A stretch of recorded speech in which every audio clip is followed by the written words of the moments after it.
এই যে ম্যাডাম, কোনো কারণ ছাড়াই হাজার হাজার মানুষ যেমন আর্জেন্টিনা ফুটবল দলটাকে ভালোবাসে, ঠিক তেমনি ভাবে আমিও আপনাকে ভালোবাসতে চাই। আমি ম্যারাডোনার মতো সহজেই আপনার মনে জায়গা করে নিতে চাই। আমি হয়তো পাওলো দিবালার মতো সকলের ক্রাশ না, কিন্তু সার্জিও এগোরোর মতো আমি কখনোই আপনার জীবন থেকে হারিয়ে যাব না। আপনি আমাকে লিওনাল স্কালোনির মতো বিশ্বাস করতে পারেন, আমি কিন্তু ক্রিস্টিয়ান রোমেরোর মতো বিশ্বাসী। হয়তো আমি মাঝে মাঝে লাউতারো মার্টিনেজের গোল মিসের মতো ভুল করে বসবো, কিন্তু সাথে সাথে অ্যাঞ্জেল ডি মারিয়ার ফাইনালে গোল করে ম্যাজিক দেখানোর মতো ম্যাজিক দেখিয়ে আপনার মনকে খুশি করে দিই। আমি লিওনাল মেসির মতো শত অপমান সহ্য করেও বিশ্বকাপ ট্রফি পাওয়ার স্বপ্নের মতো আপনাকে পাওয়ার স্বপ্ন দেখে যাব সারা জীবন। আমি ম্যাকালিস্টারের মতো আপনার সব রাগ সহ্য করে নিব। জুলিয়ান আলভারেজের মতো আপনার হৃদয়ে আমি সহজেই জায়গা করে নিব।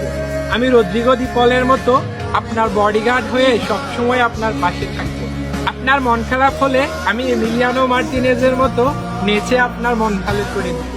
আপনাকে নিয়ে কেউ বাজে কথা বললে আমি ওতামেন্ডির মতো সাথে সাথে প্রতিশোধ নিব। আমি হয়তো অ্যাঞ্জো ফের্নান্দেসের মতো অনেক বেশি কিউট না, আবার লিসান্দ্রো পেরাদেসের মতো অনেক হ্যান্ডসামও না। আমি হয়তো পাপু গমেজের মতোই রোগা, কিন্তু বিশ্বাস করেন আমি লিসান্দ্রো মার্টিনেজের মতোই লয়াল।